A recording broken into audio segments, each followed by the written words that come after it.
Greetings to everyone who is attending this session. Thank you, organizers, to present my work uh, uh, in this conference.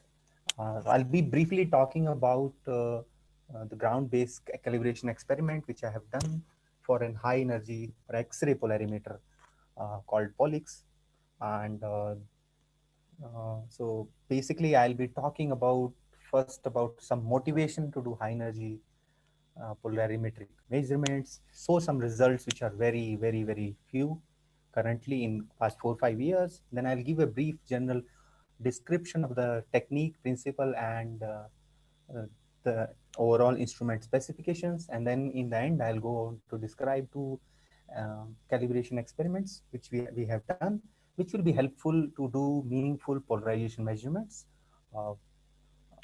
with this instrument while when this mission is launched. So yeah, so high energy sources are very violent sources and very extreme object in because they have very high temperature, very strong magnetic field, very strong um, gravitational fields, and in some cases these objects can emit polarized emissions also. Like for example, in case of neutron stars, in accreting systems, they can have magnetic fields of the order of 10 to the power 12 Gauss or so, or even in magnetars, it can have a magnetic field of the order of 10 to the power 14 Gauss or so. Now, under such circumstances, they can produce very high amount of polarization. Then, in case of uh, high system, I mean, large accretion system which have any kind of asymmetry, the scattered radiation from the inner part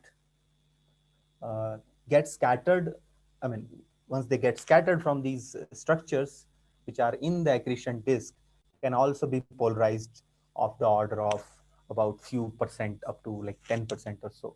And then there are some objects like supernova remnants, which have which are source of acceleration for cosmic ray sources.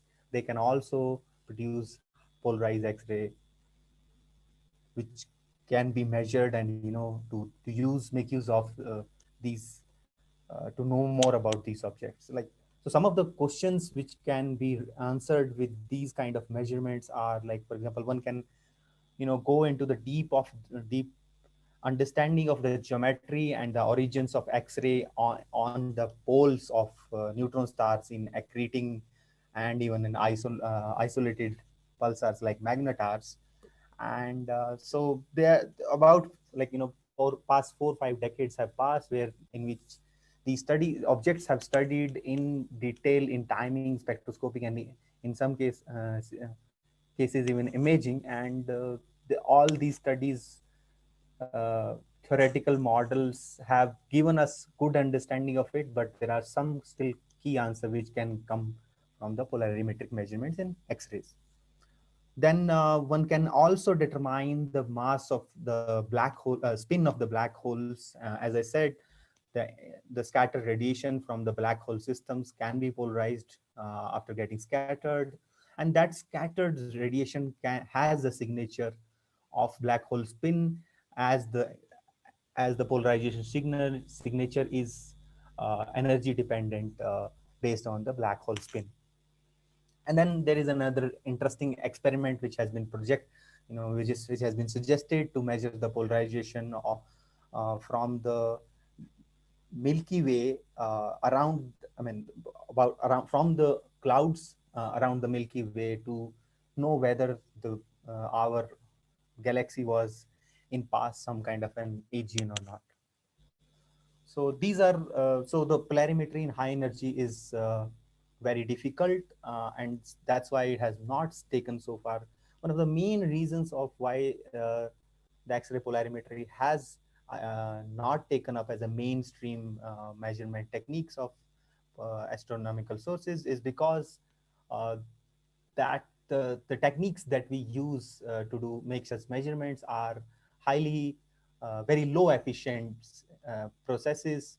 So most of the processes, like there are 4 techniques, and then most of them have about an efficiency of about few percent uh, to make, I mean, which of the in total incoming photons to make the polarization measurements. Another in problems with making such measurements is due to the operational incompatibility in at least 1 or 2 techniques, which cannot fit in very nicely with other kind of technique, and that's why the X-ray polarization measurement techniques have not been, proposed, or have not been successful in getting getting a place into space missions. So these are some of the results which have come in past 3 or 4 years. Like for example, um, the one on the left is was made by Astrosat CZTI team in 2017, and what they have done is have done a detailed study of polarization fraction and polarization angle as a function of rotation phase of the, the Crab nab pulsar itself, which has a rotation period of over 150 milliseconds. And the black curve is the intensity flux modulation as a function of rotation phase, and the colored uh, curves or points are polarization fraction in the top panel and the polarization angle in the bottom panel. And what this study has basically indicated, along with the theoretical modeling, is that the kind of the features that are seen in the polarization properties cannot be explained with uh, the classical polar cap model, or you know fan beam model, or a pencil beam model.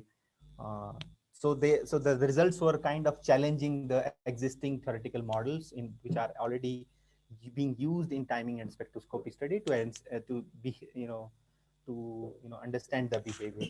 In another study on 2000 in 2018, using a pogo plus balloon experiment, what they they studied the polarization property of the source Cygnus X1, and what they found out, the source had uh, very low polarization fraction during the hard state.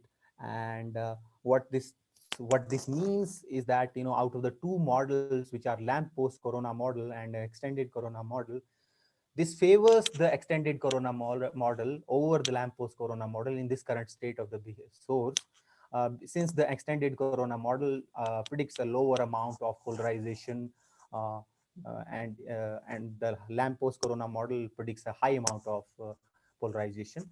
So even with the very marginal kind of detections, some of the results that has come out of X-ray astronomy have been really fruitful, and breaking the degeneracy, or in terms of challenging our understanding, theoretical understanding of these sources, and resolving some kind of degeneracy in the theoretical models.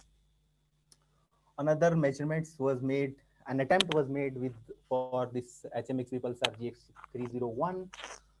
These are the polarization property. The top panel shows uh, the polarization property from the whole across the whole pulse, and then the middle and the bottom panel show the polarization property as a function in the main pulse as well as in the off pulse region of the off pulse region.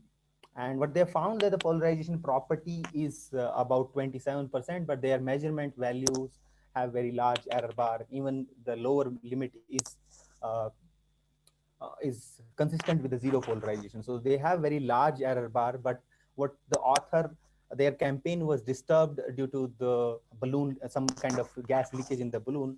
And if the campaign had gone to its full extent, they would have could have made some these measurements with more precision and more accuracy, and then it would have been really interesting result.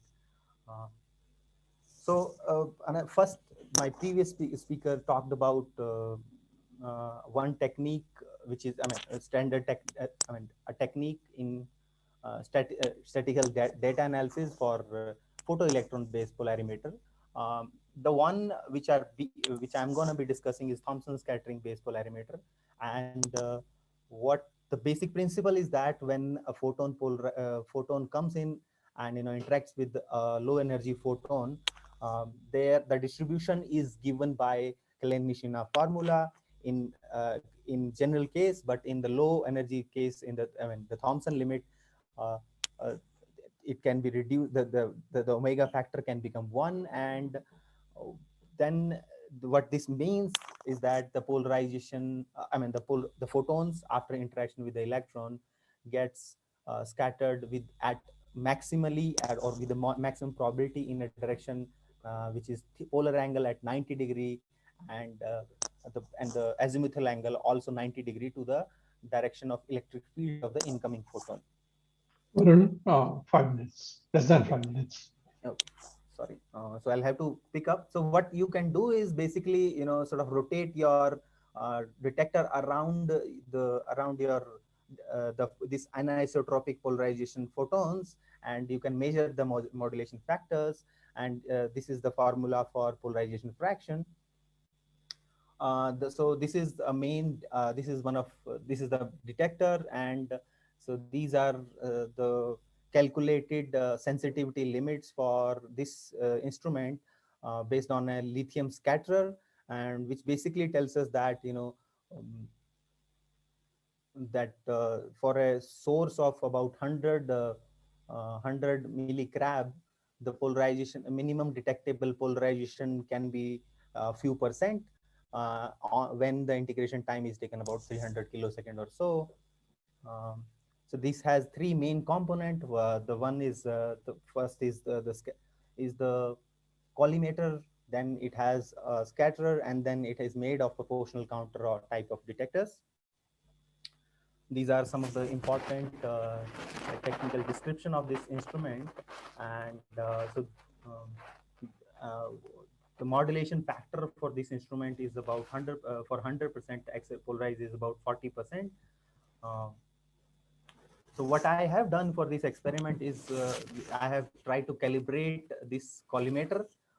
The collimator is a specially designed collimator with hexagonal cells in it.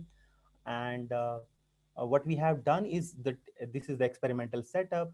What we have done is we have situated the collimator in front of the source, and taken the scans of this collimator at different orientation. And at different orientation we collect the amount of photon they get, and then we normalize with respect to the time, total integration time. So the curve on the right hand side is experimental and fitted curve, which shows that uh, the total opening angle of this instrument is about 6.5 degree, and it also has a flat top about zero point 0.4 degree or so, which will be very important in understanding, in meeting any small pointing error during the space observations. Then another experiment which I have done is to find out if there is any source at an off axis along with an on axis source, what kind of uh, effect it will do on our measurements. So as the basic principles dictates that any on axis polarized source will create an anisotropy in the azimuthal plane. Due to this hexagonal nature of the cells in the detector, it will also, a secondary source at an off axis will also produce a few percent of modulation in of X-rays when we have observation. So these two will be merged uh, in the final modulation, and we need to find out um, the contribution and subtract the contribution of the off axis sources. So the right hand side shows the top panel shows a simulated expected modulation curve from an secondary source at an axis of about 1.1 degree, and the bottom panel shows such modulation curve when you have a source at different modulation offsets. And what we have found is that so at small angles the modulation is one fold, and as we go towards the higher and higher offset angles, we are finding a six-fold modulation as predicted in the simulation. Um, and there was a sort of learning experience with this experiment, that apart from an offset in the horizontal direction, there can be an offset uh, in the vertical direction, which can also lead to 1 or 2%, 3 or 4% kind of variation in the measured modulation curves. So we have now created a model which takes into these both these effects, and so few percent of modulation is created from a vertical offset, um, and then few percent of full modulation can be created due to horizontal offset, and then these of both these effects can be subtracted from the real measurement during the flight. So with this, I will end my talk. And keynote is that this instrument is almost ready, and the space calibration is, space version is being developed now, and probably it will be launched in the later part of 2021. So stay tuned for some interesting result in high energy astrophysics.